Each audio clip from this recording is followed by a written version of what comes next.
First of all, thank you for coming, and welcome to the father of the bride speech. This is the first part of the night that Stephanie could neither plan nor control. That's right. And that's a good thing. So I want to just start with a word of thank you. First and foremost, thank you to God for this couple, for bringing them together, for this evening, for today's celebration. God is so good, and He's so faithful, and He's woven throughout their story. And so, first of all, thanks to Him. And also, I want to just say thank you to Jonathan and Treva for raising such a wonderful young man who's good enough to marry my daughter. And especially, thank you for always sending him to my house hungry. Always hungry. Here you go. So hungry. I also want to say thank you to Arnie Gulbranson for such a beautiful service today. It was so God-honoring, and thank you for that. And certainly to all of you, I'm really glad that you're here. It wouldn't be the same celebrating this wedding without you. Cheaper, but not the same. And of course, thank you to my bride, Chris. It seemed like 27 years ago, it was just yesterday, we were the wide-eyed couple at the head table, with the world in front of us. And it's been such a joy doing this whole journey with you. Stephanie's beauty, I'm not going to look at you, beauty, her beauty and grace, all of her best attributes, and most of her spunk come from you. So thank you as well. I did discover, by the way, this week as we made cocoa bombs at my house. I'm allergic to cocoa bombs, so if you see me tear up, it's that. Yeah. So first, let me just talk for a minute about Caleb. So Caleb and I really first got to know each other on a missions trip many years ago. He was in my 15-passenger van as we drove to Parsons, Kansas. And that is when Caleb, I think, met me and decided, I want in. So he launched his plan, right? Launched his great plan to be part of the Schaefer Club. I should have seen the red flag when Caleb and another student who's here in this room were rubbing my shoulders as I drove a van across the country. I should have caught on to it back then, but I did not. Caleb is also, he's been a great wingman to me. On that same trip, one of our leaders, John Bly, left his phone on a table. A few clicks later, I had his phone all keyed up and ready to speak in Mandarin. And I said, hey, Caleb, push this button. And he did. So later, when John got angry, turns out he doesn't speak Mandarin, I just said, hey, Caleb did it. Which makes me, by the way, Stephanie, the first Schaefer to blame Caleb for something. I love that. Yeah. So I've shared this with Caleb when he asked me for permission to marry Stephanie. I shared this with him. When Chris was pregnant with Stephanie, I prayed every day for my daughter, or my unborn child, and my wife.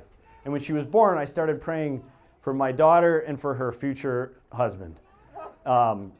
And I prayed that, that's cocoa bombs. I prayed that he would come from a good Christian household with a mom and a dad who loved each other and were a good example of what a Christian marriage should be. Check. I prayed that he would know Christ at an early age in his life. Check. And I prayed that he would lead my daughter well with Christ at the center. Check. So, Caleb, thanks. We love you, and we're happy to have you as part of our... Get that cocoa bomb off your table. As part of our family.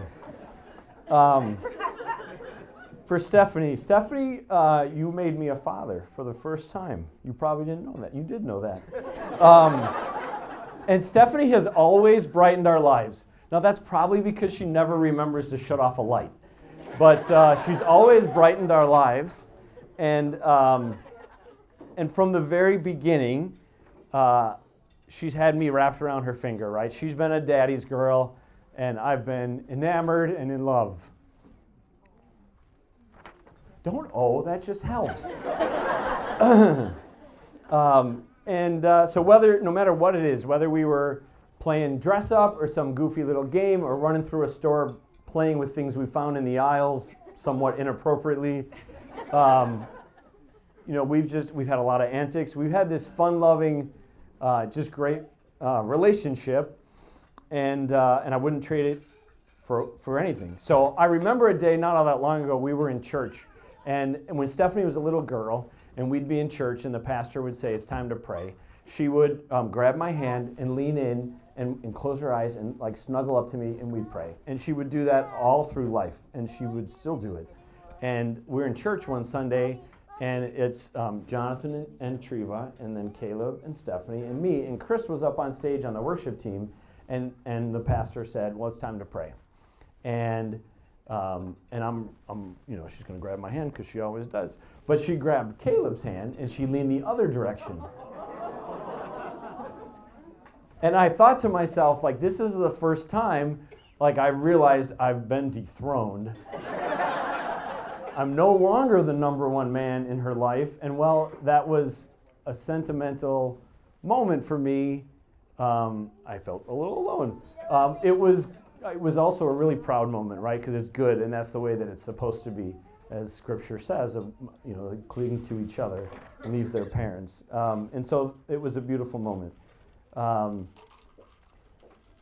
Stephanie, is full of beauty and passion and all of life's good things, and she's so compassionate. I've often in big moments talked to her about how I love to watch the glorious unfolding of God's plan in her life. It's a Stephen Curtis Chapman song. The glorious unfolding, it meant enough that she inked it on her arm. That's my fault. But today was another one of those days of just getting to observe and love and enjoy as God helps her to just flourish and be all that He created her to be. So I have over the last year of their engagement given Caleb some solid marriage advice, like the value of a yes, dear, right? How quickly you respond to, do I look good in this? Or if she's mad at you one day, you get a bath towel and you put it around her shoulders and say, there, now you're super mad. Solid stuff. But this advice comes for both of you, and I'm actually stealing this one from our pastor, Jonathan, who often at church talks about, as a church, we put God first, others second, ourselves third. And I think it's a great way to build a church that's outward looking and focused on a community, but it's also a great way to build a marriage, right? You keep God at the center, you keep God first, you put your spouse's best interest ahead of your own, and you'll have a long, happy marriage. So with that, I'm going to go back to my Cocoa Bomb allergies. Let's raise a toast, if you will, to Stephanie and Caleb, to their marriage. May God fill their home and their hearts with love and joy and goodness and many, many years. Cheers. So I'm Jonathan. I'm Caleb's dad. And my speech is a lot shorter than his. So I'll just start this way. It is inconceivable to me, I'm hearing a couple of chuckles. Okay, it is inconceivable to me that my son is married before his 6th birthday.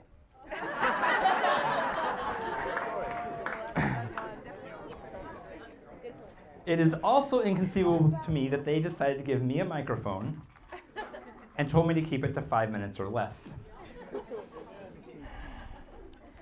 But since you asked, all I can say is, as you wish. So I mentioned Caleb has not had his 6th birthday yet. Many of you left, you kind of got that. Some of you don't know, Caleb was born on February 29th, which means his 6th birthday, she's in charge of. But I think about a time a few weeks before his 5th birthday. And Caleb had been getting involved with some things. He had been talking to me a little bit about how do you get a girl to go out with you? And he had met a couple of girls and was asking me for advice. And one day he's running out the door. And I'm like, where are you going? He's like, I'm going out to lunch. I'm like, oh, with who? And he said, Stephanie Schaefer. And I'm like, oh. Because that wasn't one of the names he had been talking to me about. So I was like, oh, okay, that's cool, have fun. This was, I don't remember the exact times. It was like 11:30 in the morning or so, something like that. About 5:30, I look at my watch, and I'm like, where's my 20-year-old son? Like, he's not home, and he went to lunch. So I called him, just to say, hey, are you okay? He's like, yeah, we're fine. We're on our way to get ice cream. I think it was about 2.5 hours later that he got home. So after an 8-hour lunch, I thought, there might be something in this. Those of you who maybe got a program in the ceremony or whatever, you saw a quote from Treva and I, and the quote was, if we believed in arranged marriages, this is the marriage we would arrange. And part of that comes like the Sunday after that date. Chris walks up to me and says, so, seems our kids are maybe trying to get along a little bit better. What do we think? And I said, seems like a good idea to me. So that was all the negotiation we had. So sorry about the dowry thing, Jim. I don't really know. But I guess what I really want to talk about is, me, because I got the microphone. No, a little bit. Some people have said that he and I are a lot alike. And so I want to say as regards to that, Stephanie, I'm sorry. And you're welcome. I'm sorry because people say we look alike. Sorry. I'm sorry because he procrastinates. If you don't know this, you see friends of his nodding. Neither of us had our speeches ready 24 hours ago. So, and neither did my daughters. So it just keeps going. And as far as, I don't know if it's I'm sorry or you're welcome for the sense of humor. Some people say it's an acquired taste, but we'll see. But there are a few things I'll say you're welcome for. And I'm actually going to talk to him for a second. Son, I'm proud of you. I'm proud of you for taking the faith that your mom and I raised you in and making it your own. I'm proud of you for watching you two build your relationship on Jesus and watching you take the lead in that. I'm going to talk to Deborah for a second. He's doing things with her, leading her spiritually that I haven't managed to do with my own wife in 29 years of marriage. So it is so awesome to see. And the last one's kind of I see it, but also a charge to keep going. You've heard me say, and I say this to you and your sisters, I love her more than I love you. They're nodding. And I will say, love her more than you love anyone else on the face of this earth. You guys will do fine.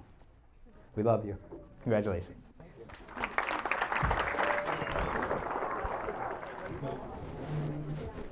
So I'm going to start off my speech by first off just saying, can we just give a big warm welcome to both Stephanie and Caleb for all the prep it takes to even to do a wedding. There was no planners in anything. It was all Stephanie.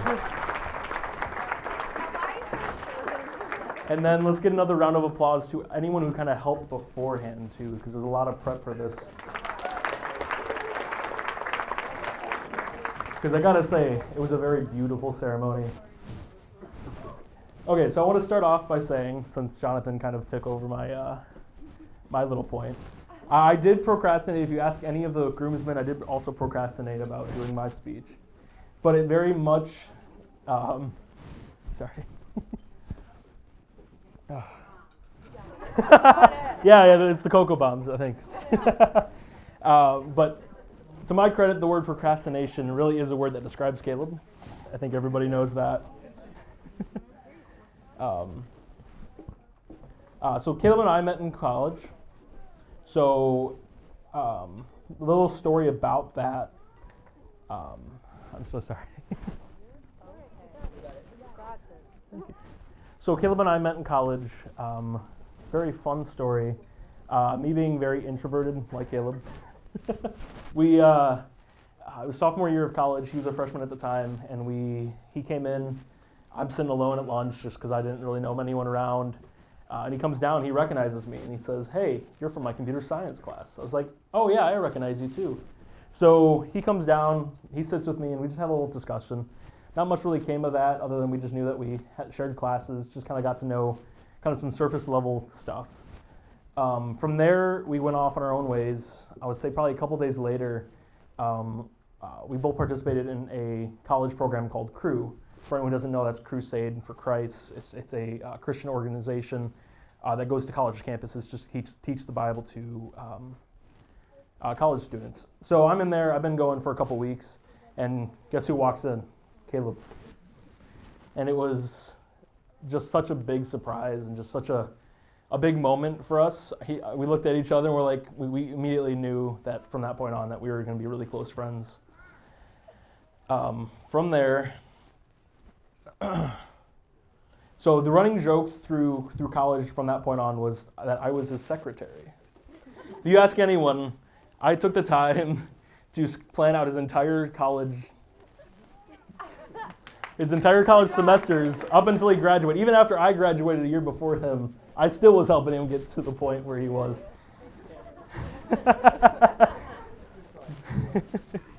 But with all that though, you have married a fantastic wife. I'm happy for the two of you guys. I do want to leave you with this song though. For anyone who doesn't know, Caleb is a big fan of For King and Country. So I'm going to read you a lyric from the song Fix My Eyes, and it says this. It says, "Love like you're not scared. Give when it's not fair.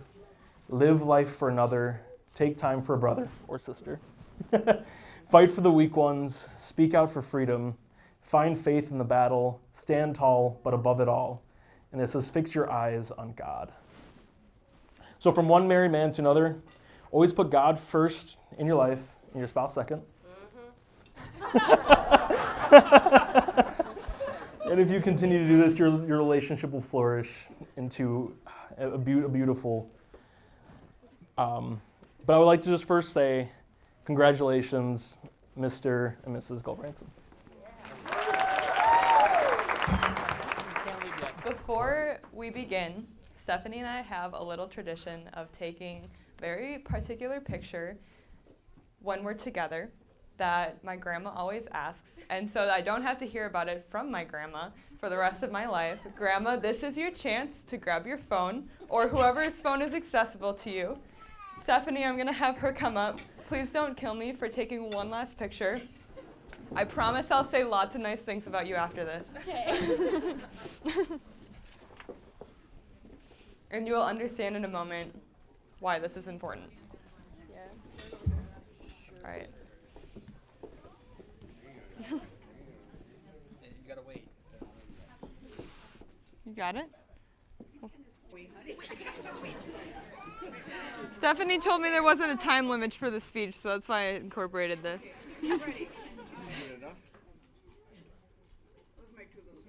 All right, you can sit back down. Hey! You know, Carolyn and I are just We'll just go jump off the end of that here. I've heard some people tell me that they've never even met their cousins, and that is a very foreign concept to me. Because in this family, as you guys have probably noticed by the amount of cousins in this wedding, your cousins are like your brothers and your sisters. And as Stephanie and I have never actually had sisters, we've always been sisters for each other. While we've lived far away growing up, the times we spent with each other, we were inseparable. Our relationship has always been something very special. When we were little, our grandma used to tell us that we would always be there for each other, and that one day we would be the maid of honor in each other's wedding. Hence, why she deserves this picture. So, to the guys that spoke before me, while you have courageously admitted how you've procrastinated on this speech, this one has been over 20 years in the making. I lost my spot. And now, 20 years later, I could not be more grateful to stand by your side on one of the most important days of your life. We've been through every phase together, we have always made a good team. We were those cousins that put on dance or gymnastic shows for our family when we were 6 or 7, and if it wasn't bad enough, to make our family sit through what I'm sure was an excessively long and fairly unimpressive performance, we actually made them pay for it too. I think it was 50 cents a ticket. So maybe this is when our relationship evolved into more of a partners in crime situation. Fast forward to our middle school years, when we were wearing matching outfits to everything. We would belt out "Call Me Maybe" or "I'm Sexy and I Know It" on the raft at the cottage. And of course, one of our greatest successes recorded as partners in crime to this day, the birthday shopping trips. So at some point in middle school, Grandma and Grandpa decided that instead of giving Stephanie and I a birthday present, they would take us on a shopping trip. This was a very wholesome experience until the second and the last year that Stephanie and I asked if we could go together. We pretty much doubled the budget and also came back with our nails done, which was not in the plan. Anyway, on an unrelated note, Stephanie and I have gotten a birthday check mailed to us by Grandma and Grandpa every year since. That brings us into high school, when at every family gathering, we could count on at least one of our uncles asking if there were any boys in our life. And once we could tell them all no with a straight face, we would stealthily make our way back to each other and tell each other the real answer. Anyway, while there are plenty of silly and probably embarrassing moments that I can recall with Stephanie, definitely embarrassing moments that I can recall with Stephanie, I can also say that she's always been someone I can count on.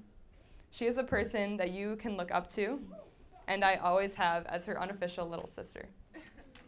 She is someone you can have hard conversations with and seek advice from. And when we got into college and we had to start adulting, I could always lean on her for support. We even got to be roommates for a couple semesters, although I think we saw each other more often when we lived an hour and a half away from each other. She's shown me that no matter where we are at in our life, we will always have that something special in our relationship.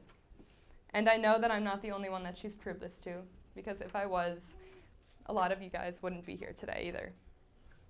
Stephanie, it's been a great joy to be your teammate, your dance partner, your partner in crime, your roommate, and your sister. And while we'll always be many of those things to each other, I have coped with the fact that I have to share you with Caleb now. Speaking of which, a few years ago, approximately January of 2020, I received a text from Stephanie saying, "I just went on an 8-hour first date." To which I responded something along the lines of, "What?" And she explained to me that she was supposed to hang out with this guy for an hour or two, but they just kept wanting to be together. And I knew immediately that this guy had to be special, because for anyone that knows Stephanie, you know that there are very few people that she is willing to spend 8 hours straight with.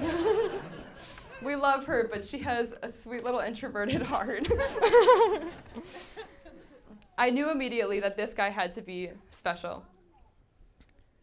And Caleb has become that special person more and more, and now I get to recount that story on their wedding day, when they've not only spent 8 hours together, but they're committed to a whole lifetime together. I heard a lot of good things about Caleb when he met some of our family, which, by the way, just meeting our family is like a victory in and of itself. You can ask him questions about it. But I knew he was a good fit when I met him for the first time. He loved to joke around, he's always easy to talk to, and he went on his way to care for Stephanie. It's very easy to tell how much he loves her and how much they love each other. Stephanie has always had a very youthful heart, and Caleb is someone that can complement that fun childlikeness very well. They can enjoy simple moments together, knowing that they have everything that they need right by their side. But the strength of their relationship has come first and foremost from the desire to keep Christ at the center. They acknowledge that God is the one who has brought them together and kept them together. They keep prayer and faithful devotion as a top priority in their relationship, and in preparing for their life together, they have surrendered their future, their relationship, and their family to God. with a mutual desire to serve Him. Pursuing a relationship like this takes a lot of hard work and sacrifice, but in the end, they have honored each other tremendously with the reverence and love they have for each other and for God. It has been so beautiful watching your story unfold. You have set such a beautiful example of love for so many people in your life, and eventually an example that your children will look up to as well. Just know that I am so proud of both of you. I will always be rooting for you. So here's to two amazing people, each taking Christ's hand and allowing Him to lead them in the rest of their lives together. Hello. Hi. So I feel like I need to start before my speech and mention that for the first time in my life, I didn't procrastinate this. I wrote it over the summer, then I lost it over the summer, rewrote it 2 days ago. So same night my dad wrote his, so I'm calling you out. Yeah, I did it. And that, that whatever that was when I stood up, it's really helpful for the nerves, really, really great. Okay. 407. Oh, no, that's not the right one. Hang on. I have a dream that one. No, that's not it either. Okay, third time's a charm. I got it this one. The Gulbransons. Stephanie has been my sister all 22 years of my life. Believe it or not, that's how siblings work. I didn't really start to get to know Caleb until a mission trip to Peru a few years ago while we disassembled a small house. I've seen these two grow individually, and I've seen them grow as a couple. I've watched them step away from spending time with family to spend time with God in devotionals and Bible studies. From the start of their relationship, they have always focused on putting God first, and that has been something special to see. You two have been role models every young couple should look up to. Caleb Gulbranson, in being lucky enough to get to know you over these last few years, I can tell that you'll be a strong leader to your wife and future family and will guide them along in their faith walks and personal journeys. I think I'm getting the Cocoa Mom soon, too. Stephanie Gulbranson. In addition to a strong faith, I have always... Don't do that. I have always admired the amount of kindness, love, and compassion you show for others, especially for children. I know your future kids will look up to you the same way we have always looked up to our own parents. I feel truly blessed to be your brother, even if you once chased me down the stairs with an open pair of scissors. You knew that was coming. I know you will continue to push each other to grow in your faith, both individually and as a married couple. I love you both, and I can't wait to see what God has in store for your life together. So to sum up, the only thing we have to fear is fear. Oh, I give up.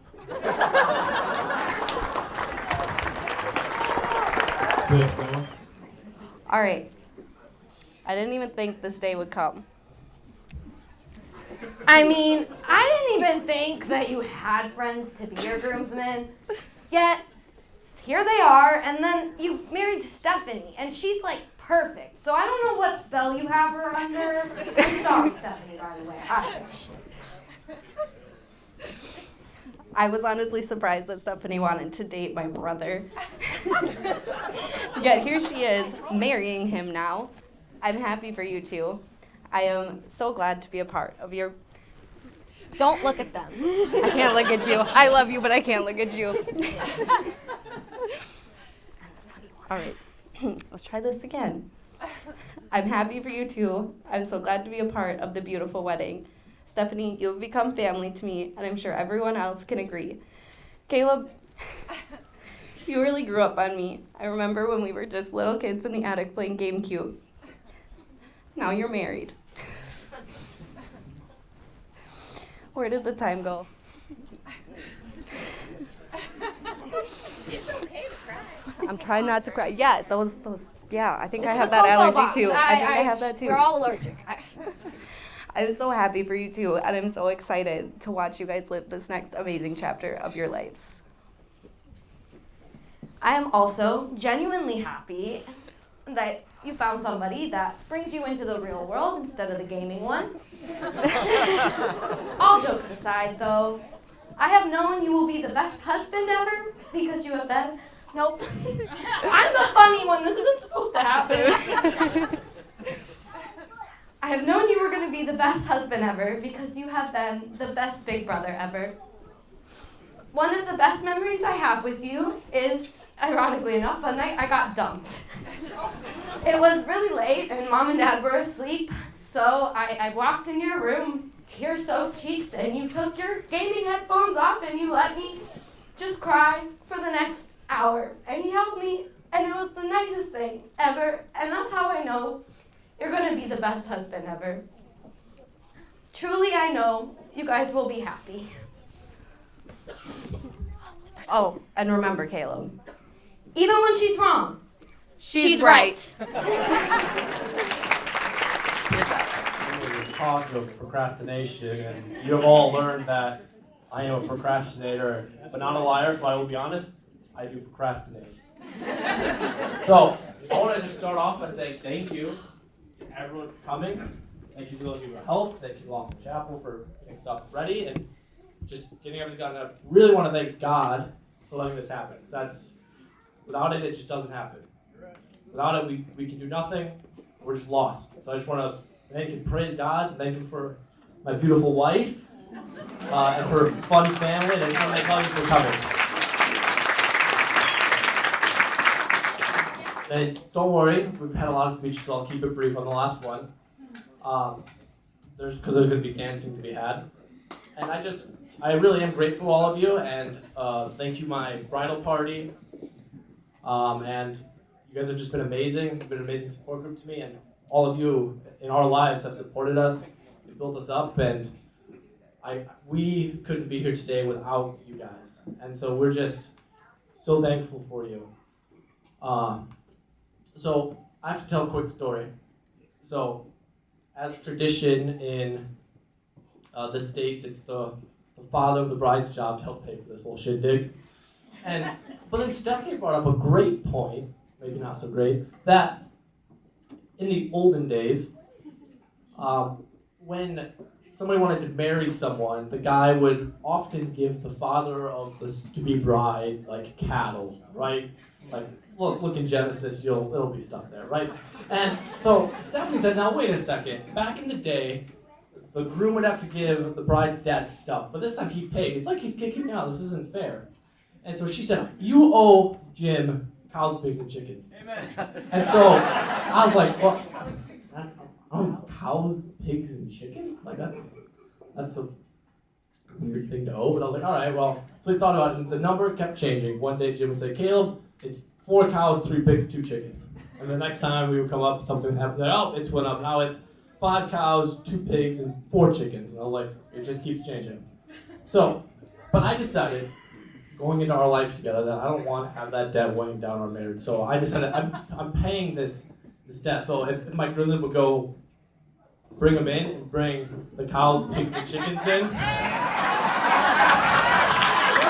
I make sure to cover my basement.